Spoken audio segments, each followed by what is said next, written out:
যে দেবীর কোন মুক্তি থাকে মুক্তিটা জিজ্ঞেস করে। যখন একথা বলল এখন তো আর বুঝতে দেরি নেই যে আমাদের দেব দেবতাগুলো তো আমাদের কোনো ক্ষতি করতে পারে না, এই দেবের তো কোনো এই মুক্তির তো কোনো শক্তি নাই, সাধ্য নাই, সে যে আরেকটা মুক্তির কুড়াল দিয়ে হাত কেটে ফেলবে, ভাঙিয়ে ফেলবে। নিশ্চয়ই এটা ইব্রাহিম করছে, নিশ্চয়ই এটা কে করছে?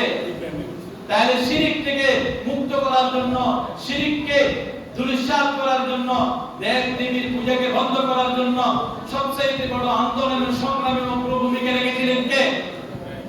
তাহলে ইব্রাহিম আলাইহিস সালামের এই কাহিনীগুলা, ইব্রাহিম আলাইহিস সালামের চিত্রগুলা তো পয়লা বৈশাখে, পয়লা নববর্ষে, আরবি নববর্ষে, ইংরেজি নববর্ষে, বাংলা নববর্ষে মুসলমানদেরকে প্রদর্শন করা দরকার ছিল, ছিল না? ছিল না? তো ইব্রাহিম আলাইহিস সালাম আমাদের যা মুসলিম জাতির পিতা, তো ইব্রাহিম আলাইহিস সালাম এগুলাকে বন্ধ করার জন্য আন্দোলন করেছিলেন। সর্বশেষ ইব্রাহিম আলাইহিস সালামকে অগ্নিকুণ্ডলে ফেলা হয়েছিল। কোথায় ফেলা হয়েছে?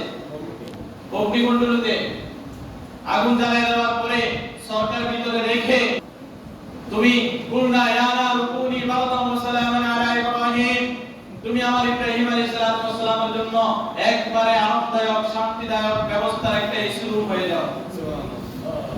তখন ইব্রাহিম আলাইহিস সালামের জন্য ওই অগ্নিকুণ্ডলী কি হয়ে গেছে? একটা এসি রুম হয়ে গেছে। আর এদিকে আগুন দাও দাও করে জ্বলতেছে।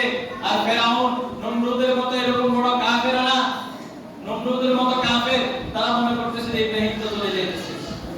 আর আল্লাহ ইব্রাহিমকে কোথায় রাখছে? নিরাপদে রাখছে, এসির ভিতরে রাখছে, ফুলের বাগানে রাখছে। তাহলে আগুনে কেন গেল ইব্রাহিম আলাইহিস সালাম? শিরকের বিরুদ্ধে কথা বলার কারণে, মুক্তি পূজার বিরুদ্ধে কথা বলার কারণে, এক আল্লাহর একাত্মবাদের দাওয়াত দেওয়ার কারণে ইব্রাহিম আলাইহিস সালাম আগুনের কুণ্ডলীতে গেছে।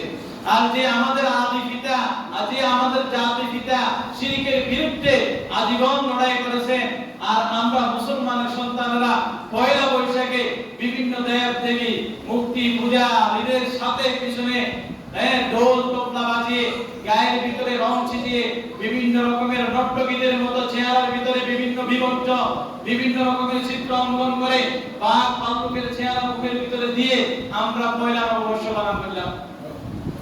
তাহলে আমরা মুসলিম জাতি হিসেবে কলঙ্কিত না? কলঙ্কিত। শুধু তাই নয়, আমাদের আমাদের নবী হযরত মুহাম্মদ মুস্তাফা সাল্লাল্লাহু আলাইহি সাল্লাম যখন মক্কা বিজয় করছিলেন, বাইতুল্লাহর ভিতরে 360টা কি ছিল? মূর্তি ছিল। এক একটা মূর্তি আল্লাহ রাব্বুল আলামিনের হুকুমে মুহাম্মদুর রাসূলুল্লাহ সাল্লাল্লাহু আলাইহি সাল্লাম আল্লাহু আকবার ধ্বনি দিয়ে, নারে তাকবীরের ধ্বনি দিয়ে সবগুলো মূর্তি সেখান থেকে বের করে ফেলে দিয়েছিলেন, ঠিক না?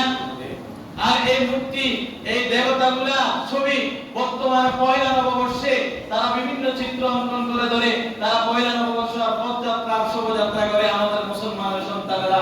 অথচ আমাদের নবী শিরকের বিরুদ্ধে আজীবন লড়াই করে গিয়েছেন, বাইতুল্লাহ থেকে মূর্তিগুলোকে বের করে ফেলে দিয়েছেন। আর আমরা সেই নবীর উম্মত হয়ে আমরা সেটা করি। এজন্য আল্লাহ পাক রব্বুল আলামিন বলতেছেন, ইন্নাল্লাহ লা ইয়াগফিরু আন ইউশরাকা বিহি ওয়া ইয়াগফিরু মা দুনা যালিকা লিমান ইয়াশা। ও মুসলমান, ও মুসলমানের সন্তান, খবরদার খবরদার, সূরাতুন নিসার 116 নম্বর আয়াতে আল্লাহ পাক রব্বুল আলামিন ঘোষণা করতেছেন, ইন্নাল্লাহ লা ইয়াগফিরু আন ইউশরাকা বিহি, নিশ্চয় আল্লাহ পাক রব্বুল আলামিন লা ইয়াগফিরু, ক্ষমা করবেন না, আন ইউশরাকা বিহি, যারা আল্লাহর সাথে শিরক করে,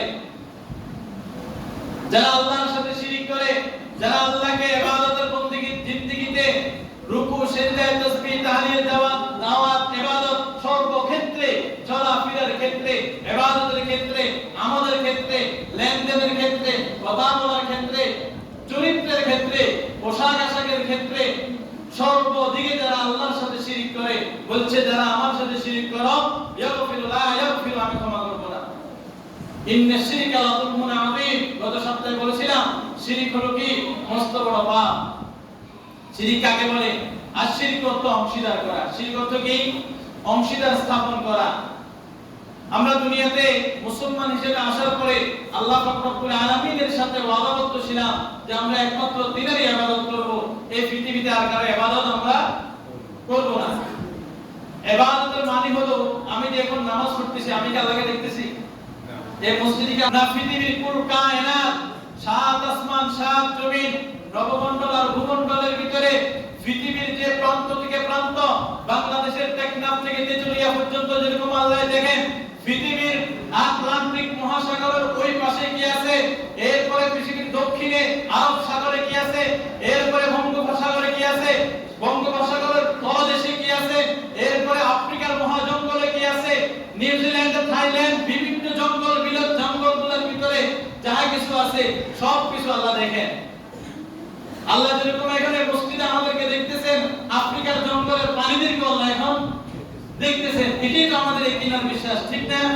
তো আমরা যদি ইবাদত করতেছি আল্লাহকে না দেখি, বিশ্বাস করি আল্লাহ আমাদেরকে একজন সৃষ্টিকর্তা, অদ্বিতীয়, পৃথিবীর বুকে কোনো সৃষ্টিকর্তা নাই, এটা আল্লাহর হুকুম আমরা তিনার জন্য পালন করতেছি। তা আমরা ইবাদতের ক্ষেত্রে শিরিক করলাম একটা মুক্তি, একটা দেবতা, একটা বাঘ ভাল্লুকের চিত্র ছবিতে, সেটাকে আমরা মঙ্গল মনে করতেছি। তাই আমরা মুসলমানরা যদি সেখানে যাই, সেটা কি মুসলমানিত্ব আর থাকে বলেন? তাহলে যে ব্যক্তি ইবাদতের ক্ষেত্রে হোক, নিজের জীবনের কল্যাণ কামনার জন্য আল্লাহর দ্বারস্থ না হইয়া দেব দেবীর দ্বারস্থ হলো, কোন মাজারের দ্বারস্থ হলো, সূর্যের আলোর দ্বারস্থ হলো, চন্দ্রের আলোর দ্বারস্থ হলো, তারকার দ্বারস্থ হলো, বটগাছের দ্বারস্থ হলো, জিন গাছের দ্বারস্থ হলো, বড় কোন প্রবীণ পুরাতন কোন পড়ে গাছ ছিল ওই গাছের দ্বারস্থ হলো, পুরাতন কোন চারিতা গাছ ছিল ওই গাছের দ্বারস্থ হলো, একজন বড় ভণ্ড পীর ওইখানে মাজারে গিয়ে তারা দ্বারস্থ হলো, তারা আমি আল্লাহ রব্বুল আলামিনের ইবাদতের ক্ষেত্রে কি করলো? শিরিক করলো।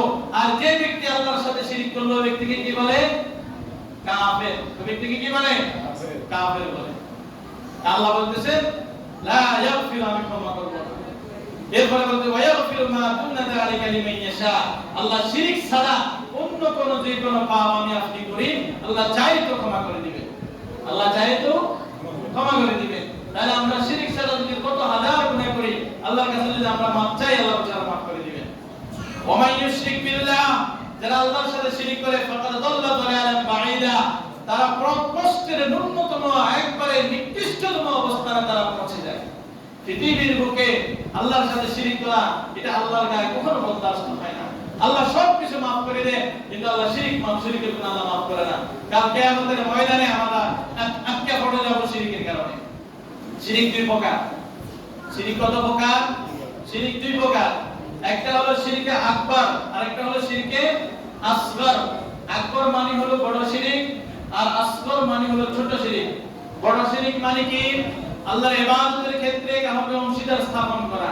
যেমন আপনি ইবাদত করতেছেন, আল্লাহকে দেখেন নাই, নবীকে দেখেন নাই, জান্নাত জাহান্নাম দেখেন নাই, কিতাব আল্লাহর রাসূলগুলোকে দেখেন নাই, আল্লাহর আসমানি কিতাবগুলো দেখেন নাই, কোরআন শরীফ দেখতেছেন বাস্তবে, কিন্তু আমরা বিশ্বাস করি, ঠিক না?